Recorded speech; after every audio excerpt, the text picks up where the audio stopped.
So now that I have gone through the wedding planning drama myself and I had seen tons of brides go through it, I think that I have some pretty good ideas as to things that you could do differently than we did so that you can save yourself some of the drama.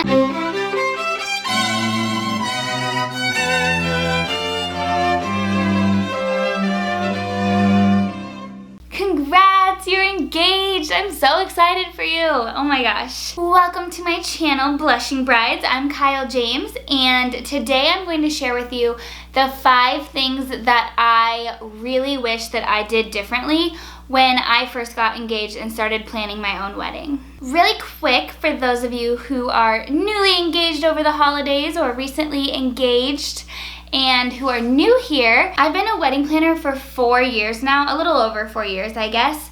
But now I'm here to share the step-by-step process and all the ins and outs of planning your wedding. The Unveiled Bride is all about taking the veil off of this crazy, scary wedding planning process and making it easier, less expensive, and more fulfilling and more meaningful for brides. So if you are new here, be sure that you subscribe and hit that thumbs up button, and let's get this planning party started. I wanna let you know that I am like 6.5 months pregnant now, so I get out of breath really easily, and I get like so into what I'm talking about that I don't even notice that I'm out of breath until I'm like editing my videos. So hopefully that doesn't bother you too much. Okay, so my engagement story is a little bit different than the usual engagement story, but I think it's important to share it with you so that I can give you some context before I dive into telling you the things that I wish I would have done differently. So my husband Eric and I met on Tinder, and it was a whirlwind romance. We fell madly in love within like a week or something. Maybe it was a little bit longer, but pretty soon after we met. So I had already started my wedding planning business at this point. And we were about 5 months into dating, and we were at lunch one day, and I was telling Eric that I was so nervous about not being present for my wedding because I was going to be the wedding planner and I was going to be like focused on everything else but what was actually going on. Just making sure like the catering's right and everything's going how it's supposed to go and doing all of that stuff. And at this point I had talked to so many brides, and I just knew that I didn't want my planning process to go the way that it usually goes. It just seemed so stressful and like not really worth it. So we decided at that point, we were about 5 months into dating, we decided to elope to Maui. This was my genius plan for escaping the drama of wedding planning, especially like being a wedding planner. So we were just going to elope in Maui and then have a reception later. But don't worry, I had plenty of wedding planning drama, which is why I'm here filming this video. So we decided to elope, and he hadn't bought a ring yet or anything. So we decided that the first time we would see our rings would be at the ceremony. And then about a week before we left, Eric surprised me and proposed so that I could have the like experience of being engaged at least for a week. So I thought we had it all figured out. We were gonna run away to this beautiful island and elope, and there would be no wedding planning drama, right? Wrong. I was so wrong. The drama was not, luckily, around the actual ceremony and the eloping part, but when it came time to plan the reception, I had the exact same issues that I was trying to avoid. So now that I have gone through the wedding planning drama myself and I had seen tons of brides go through it, I think that I have some pretty good ideas as to things that you could do differently than we did so that you can save yourself some of the drama and actually really make this planning process amazing and fulfilling and meaningful. Because if it's not meaningful and awesome and you're just stressed about it the whole time, your wedding day is not going to be worth it. So the first thing that I would do differently, like from the very, very beginning, I would shift my focus from the flowers and the dress and the food and all of the things, from that stuff to my fiance. I think that we tend to get so excited, and we've been dreaming about this for so long, that like right when we have that rock on our finger, we kind of leave our fiancés in the dust and kind of, I don't know, expect them to not really want to be involved, or we just don't even really think about it just because we're so excited to like dive in and start planning. But I think That's probably one of my biggest regrets, is really not involving my fiance in the process as much as he wanted to be. So it's critical that you guys come together as a team and put your relationship and your love first, before wedding planning, before all of the little details, because that is honestly what it's all about. And that's what you're gonna have when you wake up the day after your wedding. It's not like the dress and the food and all these little details aren't really going to matter if you don't really have an amazing relationship that you built along the way that you can really celebrate. So we're going to do this little date, this little meeting right at the beginning, right when you get engaged, before you start planning. And you're going to bring a notebook and a pen and your listening ear, and you're going to put your excitement aside for the time being. I think that's what gets in the way most of me listening to my husband when we're talking about important things, is I just get so excited and then I forget to listen to him or forget to consider what he's talking about. So you're gonna put your excitement aside.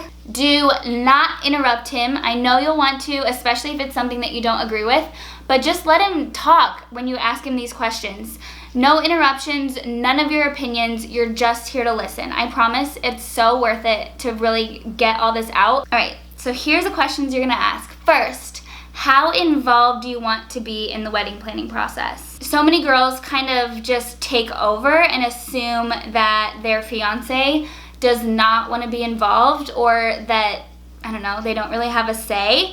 And this puts so much stress and tension on your relationship. The next question to ask him is if there's anything specific about the wedding that is important to him. This is especially an important one if he does not really want to be involved. There might be one or two things that are actually important to him that he wants to help out with and have a say in. And then the next question is there anything that you're nervous about?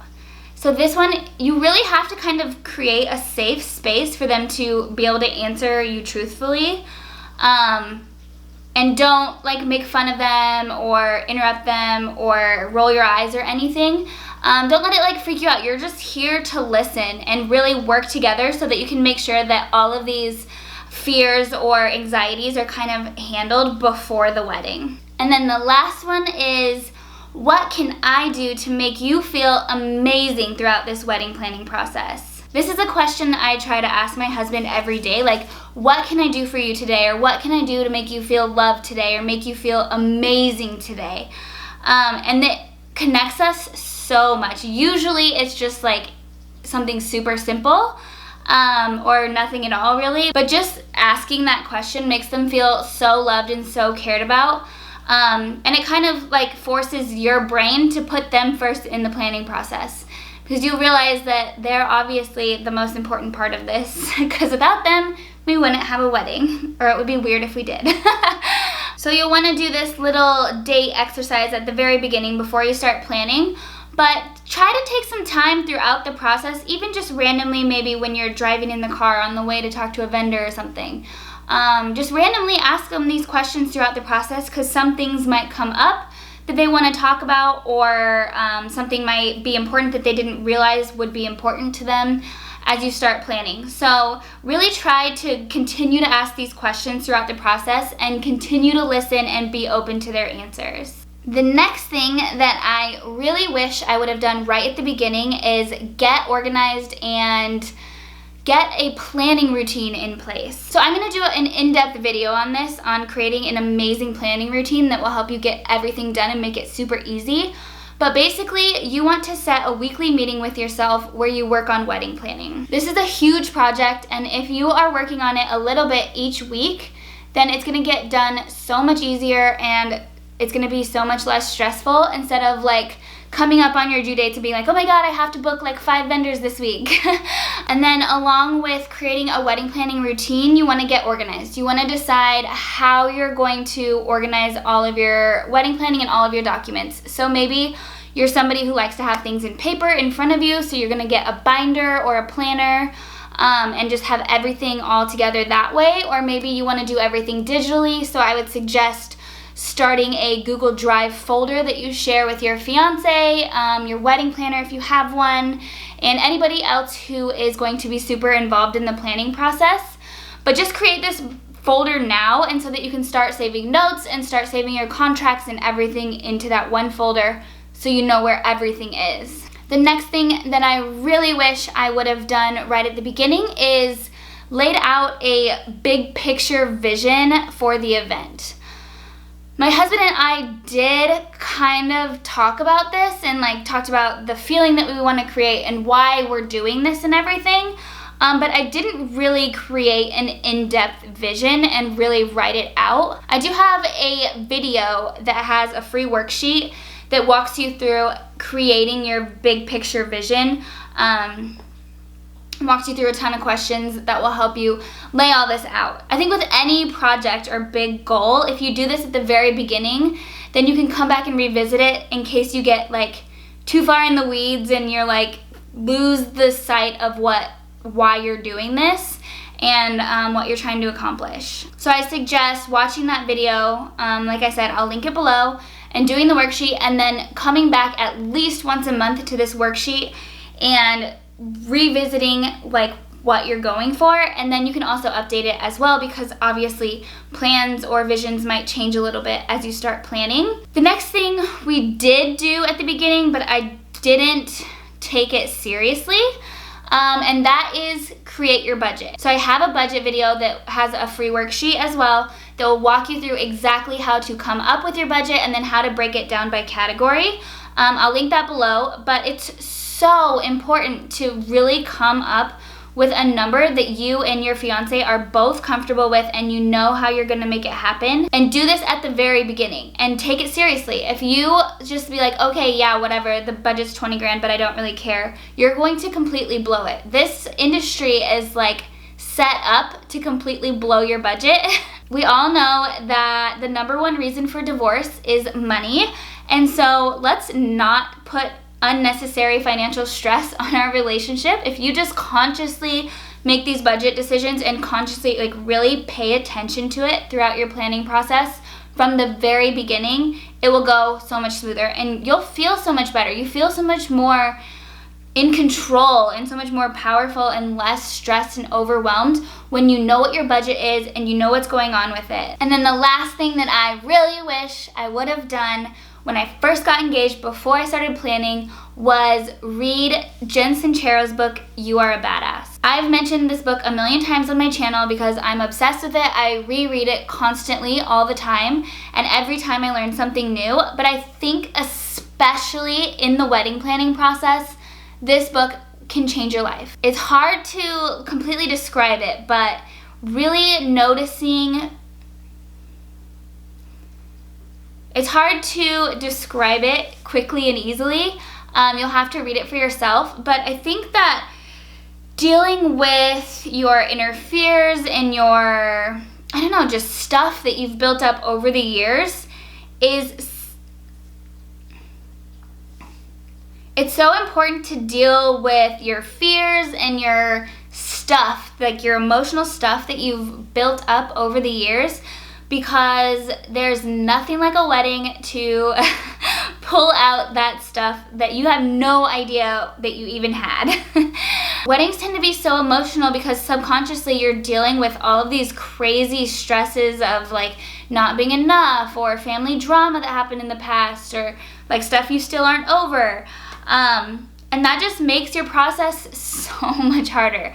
So get the book, I'll link it below, and read this book before you start planning your wedding. It helps so much. And then reread it 100 times throughout your process. Just kidding, you don't have to. It will help to just read it once. But yeah, I reread this book all the time, and it seriously helps me in everything I do. It helps me in my career, in my relationship, in being a mother. And then I really wish I would have read it before I started planning my wedding, because it would have helped so much. If you found at least one of these things helpful, please give this video a big thumbs up.